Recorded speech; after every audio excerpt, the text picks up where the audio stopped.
All right. All right. Next step is going to be to remove that thing. I've watched the video and I've actually, like I said, I've done it before. I think I need to first remove according to that thing, I need to remove the air conditioner condenser, which is this. And I look at it and it's, it's old. I don't think that this has ever been replaced. And I can see lots of crud and rocks and stuff in it. As far as I remember, it was running perfectly fine and not leaking anything when I stopped using it. So I'm going to try and keep it. The question is, how do you get this sucker off? I can see that it rests here. There's a like a metal part of it that drops down, and there's another piece here, and the same thing here. Now, the idea here is that you pull this off, you pop it up, and you scoot it around to the side. Now, we have that one there. We have that one there. We have this line, which goes, oh, there's a sensor here. But the sensor is not connected. That one is not connected. So that means it should come with as we move it. And there's this. It's like a bracket, but that looks like it comes with it. So I think it's just removed this. I think these are some kind of connect holder things for this. I'm not sure how to remove that, but this is going to pop. This is going to pop. This thing is going to lift up so that it comes out of these, and then it swings around to the side and moves it out of the way. So let me see if I can figure out how to do that. Okay, there's one of the connectors. Now that slid in from this way, barely enough room. It went in from there, and as you can see on the top, there's a little tabby thing. That tabby thing, if you pull from the rounded top part of the tab towards the center, it will lift that thing in. It'll pull that little thing in, and you can pull it out. So let's see. It wasn't that difficult over here on that side. Let's see how difficult it is over here. So we should be able to find the tabby thing, which doesn't appear to be there on this side.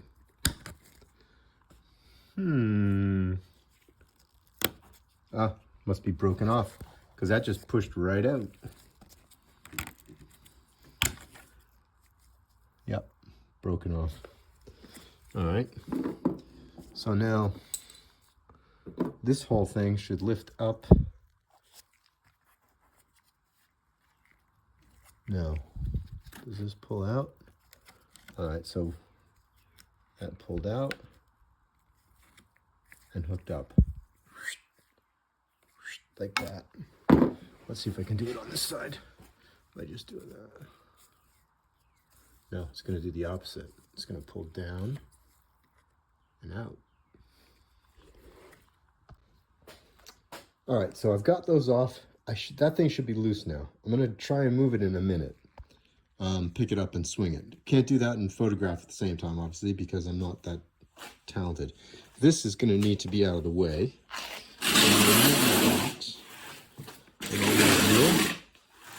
And all my gear. And then I'm going to try and do this. I'll come back when I succeed or don't succeed. Okay, failure. So that side popped up just fine. This side, it doesn't go up high enough because that little bracket hits this little piece of plastic. And so when it goes up, it can't move up high enough. Now, I think that this piece is held on by that screw there and by that one there. So I think I can take that off, and that should give me the room. Okay, so that was true. I took that one and that one off. There's now plenty of room for that to move. Actually, much more room to see stuff too. That's where that comes through. And that's there. Now these are funny little bolts, so we got to make a note of that. and there's some kind of clip on the back of that, which hopefully we won't mess with. But those are that, and I have that on this side. I'm gonna probably put that back just so I don't lose any of these pieces when I finish moving that. So move that out to the side, put that piece back, and then on to the next thing. Okay, I got it out. The issue now is, as I bend it around, this little pipe here and this thing here don't really want to twist that much. And I don't want to break it. No matter what I do not want to break that, because that's going to send freaking high pressurized Freon everywhere. So I can move it to the side. That's not really a problem. But then it wants to just kind of flop. So I need something that will keep it from flopping. And I am thinking that that box will hold it up temporarily. Maybe that thing of oil will keep it from falling over. I think the thing of oil, actually, because it's kind of heavy. All right, so there we are. We have our little oil thing holding it up. As you can see, it's not really twisty. I mean, it probably would twist around. I originally had the idea that I would just flop that completely alongside the car, but I don't think that's going to work. But we can move it back and forth and like leave it lying on the ground. So here's what my, interestingly enough, here's what my radiator looks like, which I actually replaced this radiator once upon a time. And it looks like I've got some crap here. Some failure. So I should have to replace it again. So yeah, we'll take this out. I don't think I have anything connected to the back of it. We'll take the radiator out and I'll get another one and replace it. Okay, I left myself a note. These bolts, that one and that one I've just put back, and I've just loosely put them back in. So when I put them back in, I gotta tighten them up. And while you're at it, dude, don't be freaking lazy. Clean them up, paint the tops of them or something so that they're not all rusty. Okay, radiator. We've got the same kind of little bolty things with the tab.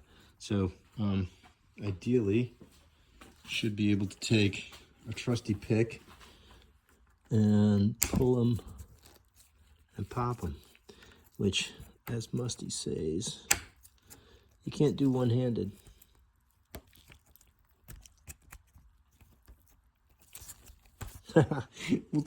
I'll pause it and get it out. And there they are in one happy little piece. Okay, got that radiator out. That was easy peasy. I don't know, this may not actually, I may not have replaced that because there's some thingy here that's got a date on it. This has a date of 12/99, and this is a 2000 car. So it's possible that that date refers to this little piece of weather stripping on the top. But in any case, that's got that failure down there. Even though the rest of it looks pretty good, that means that this thing is probably gone. So anyway, we got this off, and we're well on our way to removing the lock carrier. We got to take that bumper doohickey off and that bumper doohickey off, and then it's simply unbolt this big plastic thing and off it comes. Right, so the way that this thing works is these things come off, and then what you do is you screw these screw sleeves on, and that allows you to pull the whole thing forward without it falling off, and that way you can disconnect stuff from behind it. I have those bolts and stuff. I don't know what I did with them, but I know that I have them someplace. I'm going to spend a few minutes and see if I can find them. Okay, there they are. So I have a lot of bits which I should remember. I don't know whether this stuff is used or not. These are not. These are new. Bought so many kits for this thing. These are head bolts. These are ones that I didn't use when I did it. So I did a head job on this before. And basically what happened was the thing, to skip time, and bent valves. And it was this head here.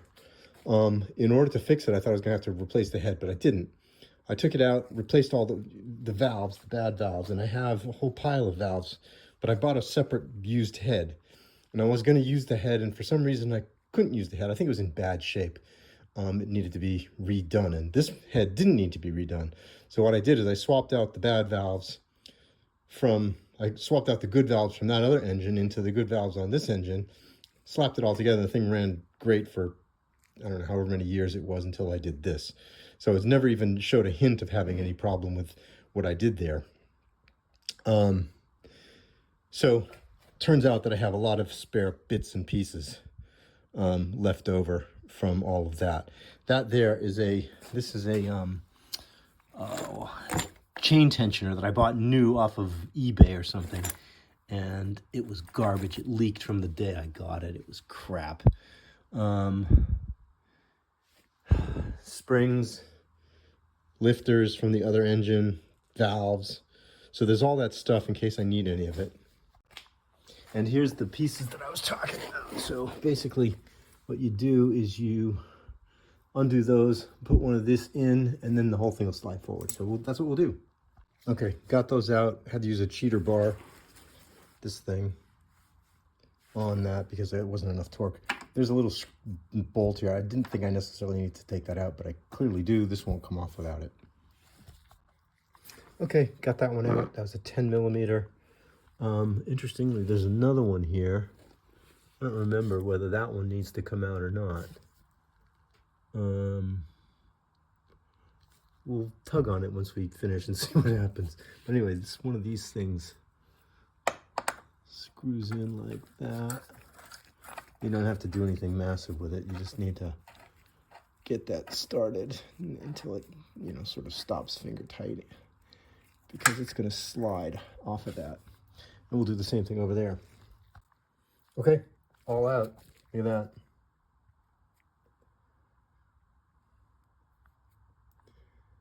Came out because I put anti-seize on these things. Anti-seize, bolt comes out. Okay, that one there, that thing comes back. Now, to get this off, I've also got to disconnect that. Let's see, it's that one. Got to be some other ones. Name that one.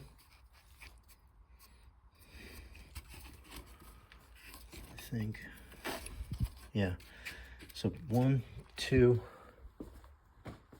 3, and then there'll be another one over there, 4, and I think that's it.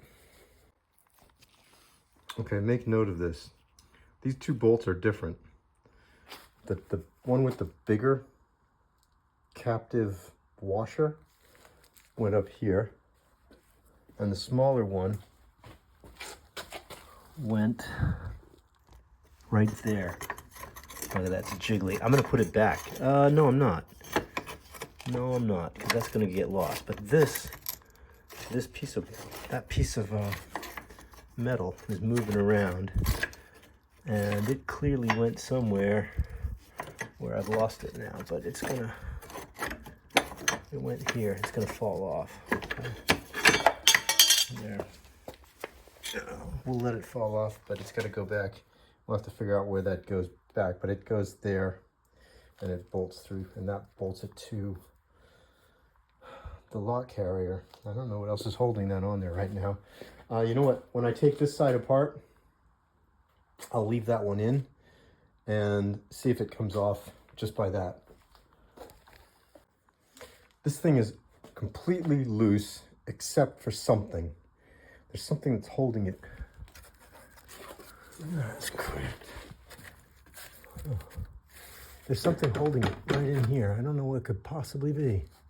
Like there's a bolt or a nut or something behind here. I see these. It's not them. It's not the snub mount. That's moving. This thing comes away, but that's where it hangs up. It's really not clear where? It's not these bolts that I put back. Well,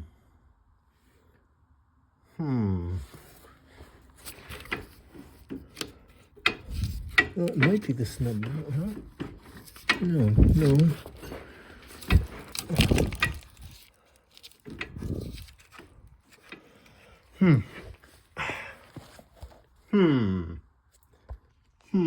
Why aren't you coming loose? Okay, it's the snub mount. The bolts holding the snub mount are attached to the frame of the car, I think. So when this moves, this stays. And that means that that's attached right there with that. And there's 3 bolts. Ooh, that's going to be yucky. So I think it is that one. I think that's what's holding it back. I looked under there. We could take that snub mount off, but I think this whole thing moves. On that side, it moves. This side, it doesn't. So I think I'm going to take that one out and see if we do any better. All right, there was your problem. Got it out. The whole thing slid forward just like it's supposed to. Now the question of these wires. Let's see, what does this one go to? Don't know. There's this one. That goes to something. And then there's these. Now I think these will come loose because I think I've just got a bunch connected here. And these are vacuum lines. That doesn't go with this. So I think snip that, separate those out. We'll find what comes with that over here. I found these 2 thingies. I'm talking to my YouTube channel. I'm the only viewer. I got a visit from my good buddy, master mechanic and gentleman farmer, Bruce, who's dropped off one of his giant Sasquatches. And anyway, so while I got the lock carrier off. Hooray, hip hooray. And it's over there. There's Bruce. Just not showing your head. Don't have permission to show his head. So anyway, the point is that I found those 2 little doohickeys that fell out of those when I pushed them in and when I was taking that apart way back 2 years ago. Anyway, now I have them, and for posterity, I'm going to put them with the parts from the lock carrier removal so that when I put them back together and watch this video, hopefully I'll remember to watch this video, I will find them and pass them down the line until I get back to this. So every thing I put back, I check my video, I take these and I move them to the next step until I get back to the point when I put that down. Okay, good.